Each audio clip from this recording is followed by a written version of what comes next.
پیارے آقا علیہ الصلوۃ والسلام نے فرمایا کہ اگلے زمانے کے 3 شخص کہیں جا رہے تھے، یعنی 3 دوست تھے یا 3 ساتھی تھے، کہیں جا رہے تھے اور سونے کے لیے آرام کا وقت ہوا تو ایک غار میں پہنچ گئے۔ جب یہ تینوں غار میں داخل ہو گئے تو ایک پہاڑ کی چٹان اوپر سے گری جس نے اس غار کے دہانے کو، اس غار کے منہ کو بند کر دیا۔ اب ناظرین بڑی زبردست کیفیت، ظاہر ہے وہ زمانہ موبائل فون کا تو تھا نہیں کہ اندر سے کسی کو موبائل کر دیا جاتا، کال کر دی جاتی کہ ہم یہاں پھنسے ہوئے ہیں۔ اب اسٹک ہو گئے، پہاڑ میں گویا پھنس گئے۔ میں حدیث پاک کا مضمون بیان کر رہا ہوں۔ تو اب جب دیکھا کہ نجات کی کوئی صورت نہیں ہے تو اب آپس میں مشورہ یہ کیا کہ ایسا کرتے ہیں کہ جو کچھ کسی نے اگر نیک کام کیا ہے زندگی میں تو اس کا وسیلہ اللہ کی بارگاہ میں پیش کرو تو اور دعا کرو، شاید اللہ اس نیک کام کے وسیلے کی برکت سے اس پہاڑ میں جو ہم پھنس گئے ہیں اس چٹان کو ہٹا دے اور ہم باہر نکل جائیں۔ بڑی خوبصورت بات ہے۔ واقعہ کون سنا رہا ہے؟ نبی پاک علیہ الصلوۃ والسلام۔ واقعہ کس کتاب میں موجود ہے؟ بخاری شریف میں۔ تو گویا دعا کے لیے وسیلہ تلاش کرنا، اب جب نیک اعمال کا وسیلہ تلاش کیا جا سکتا ہے تو بزرگوں کا وسیلہ، جو نیک اعمال کرنے والے ہیں ان کا بھی کہا جا سکتا ہے، ان کے بھی وسیلے سے دعا کی جا سکتی ہے۔ تو امید ہے یہ کانسیپٹ بھی کلیئر ہو گیا ہوگا۔ تو اب کیا کیا؟ ایک شخص نے اللہ کی بارگاہ میں دعا کی کہ اے اللہ، میرے والدین بہت بوڑھے تھے، جب میں جنگل سے بکریاں چرا کر لاتا تو دودھ دو کر سب سے پہلے اپنے والدین کو پلاتا، اس سے پہلے اپنے بال بچوں کو بھی نہیں پلاتا تھا، نہ لونڈی اور غلام کو دیتا تھا، اپنے سرونٹس کو بھی نہیں دیتا تھا، اپنے چلڈرنس کو بھی، اپنے بچوں کو بھی نہیں دیتا تھا۔ ایک دن جنگل میں دور چلا گیا، رات میں جانوروں کو لے کر ایسے وقت میں آیا کہ والدین آرام کرنے لگے۔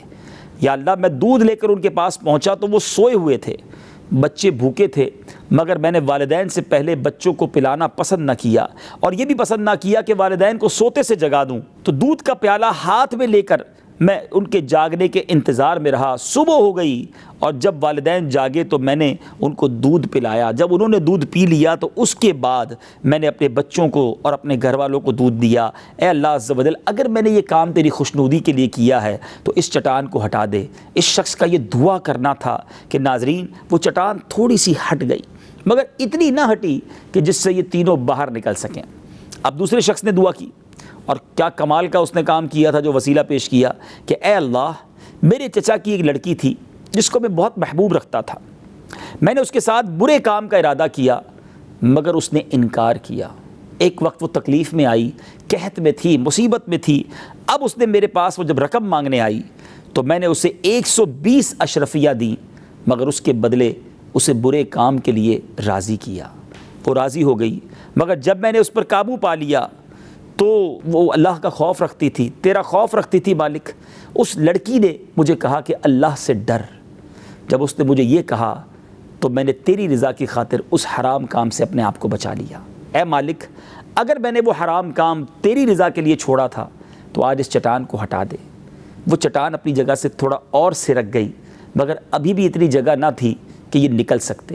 اب تیسرے بندے کی باری تھی، اس نے ہاتھ اٹھائے اور اللہ کی بارگاہ میں دعا کی کہ اے اللہ، میں نے چند لوگوں کو مزدوری پر رکھا، سب کو مزدوریاں دے دیں۔ ایک شخص جو تھا اپنی مزدوری چھوڑ کر چلا گیا، اس کی مزدوری کو میں نے کاروبار میں لگا دیا، تجارت میں لگا دیا، مال اس کا بڑھتا رہا، بہت سارا بڑھ گیا، بڑا مال ہو گیا، اس کے میں نے بہت سارے جانور خرید لیے۔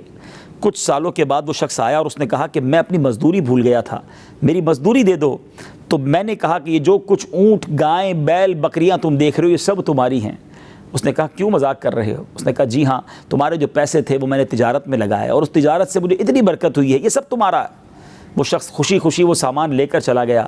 اے میرے مالک، اگر میں نے یہ سب کچھ تیری رضا کے لیے کیا تھا تو اس چٹان کو ہٹا دے تاکہ ہم اس مصیبت سے جان چھڑا سکیں۔ وہ چٹان ناظرین اور سرک گئی اور یہ تینوں اشخاص جو تھے، یہ تینوں جو لوگ تھے، یہ اس چٹان سے باہر چلے گئے۔ یہ واقعہ بخاری شریف میں، اور نبی پاک علیہ الصلوۃ والسلام نے صحابہ کو سنایا۔ والدین کا ادب یہ اللہ کی بارگاہ میں کتنا مقبول ہے۔ پھر اسی طرح جو دوسرے بندے نے دعا کی کہ حرام کام کرنے کا موقع ملا مگر حرام کاری، بدکاری سے اس نے اپنے آپ کو بچایا، اپنے آپ کو رب کی نافرمانی سے روکا، اللہ نے اس کی اس دعا کو قبول کیا، اس کے اس عمل کو قبول کیا۔ مگر آج حال یہ ہے کہ لوگ حرام کام کرنے کے راستے اور بہانے ڈھونڈتے ہیں، لیکن نہیں ناظرین، ہم اللہ کے بندے ہیں، اگر موقع مل بھی جائے کسی برے کام کا مگر اللہ تو دیکھ رہا ہے نا۔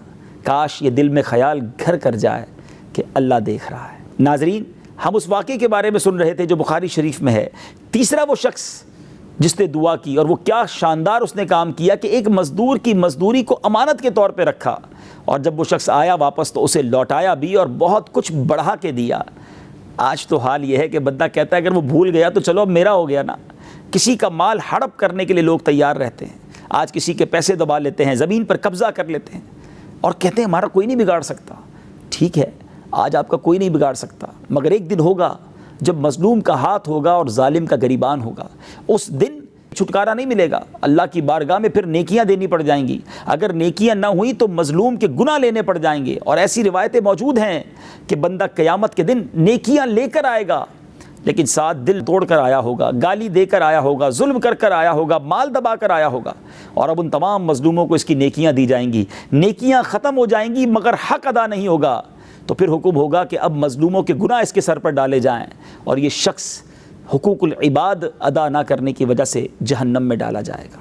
تو خدا را کسی کا حق نہ دبائیں، اگر کوئی بھول بھی گیا ہے تو اسے پہنچا دیں، امانت ملی ہے تو مومن کی شان یہ ہے، مسلمان امانت دار ہونا چاہیے، مسلمان خیانت کرنے والا نہیں ہوتا، تو اسے لوٹانا چاہیے۔ امید ہے کہ اس خوبصورت واقعے سے یہ تینوں درس بڑے شاندار ہمیں ملتے ہیں، اللہ کرے ہم اسے یاد بھی رکھیں اور عمل کرنے کی بھی کوشش کریں۔